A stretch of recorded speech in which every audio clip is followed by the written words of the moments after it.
So we want to make sure that we are able to share and embrace that in our thoughts. So we can just take a moment of silence in regard to that. Let's welcome Dr. Karl Wright. I'm happy to bring greetings on behalf of the President and also the University. About the AAPRP, which I know stands for the All African People's Revolutionary Party. Yes. Even though it's not here, I know about that. I was very fortunate in my younger days to have met from my daughter. And I had the opportunity to spend some time with him. And ate with him. Took him home once. I took him at least 2 or 3 times. Took him home once. So that was quite a treat, and I learned a lot of AAP. And so, you know, this is something that I can appreciate and I can relate to. I just arrived in the Virgin Islands less than a year ago, and one of the things that I think strikes me the fact that Virgin Islanders seem to be distant from the African diaspora. Even working at UVI, I don't feel like I'm working at an institution that is as connected to the whole African movement, the African diaspora. I think being in the Caribbean, one can feel really isolated from the rest of the world.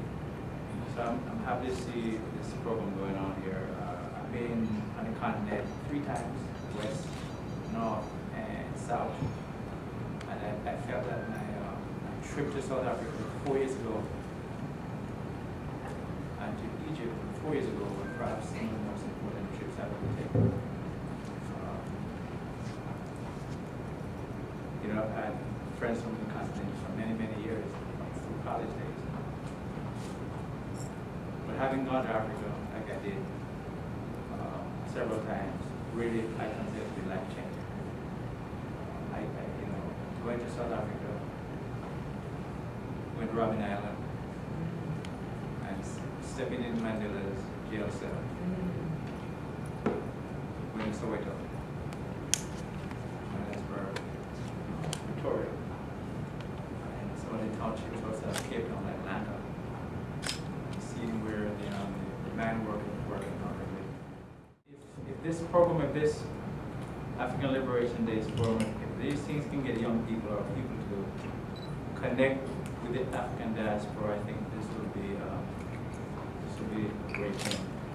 And I also want to say that if you can get young people with Africa, you know, I think that will be terrific. I announced a week ago right here in this room that I intend to set up a study abroad program here, and I certainly intend to get young people to go to Africa.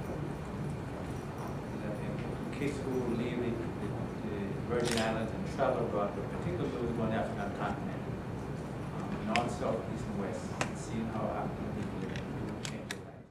My trip to South Africa was one of the most amazing trips I've ever taken. I stepped into the Apartheid Museum right outside of Johannesburg and saw that. A friend who lives in an integrated neighborhood, an African American lives in a friend who was Stephen Biko's lawyer, who lives in an integrated neighborhood in Johannesburg, and you can see where the country came from to where it's now. It's life transforming. So,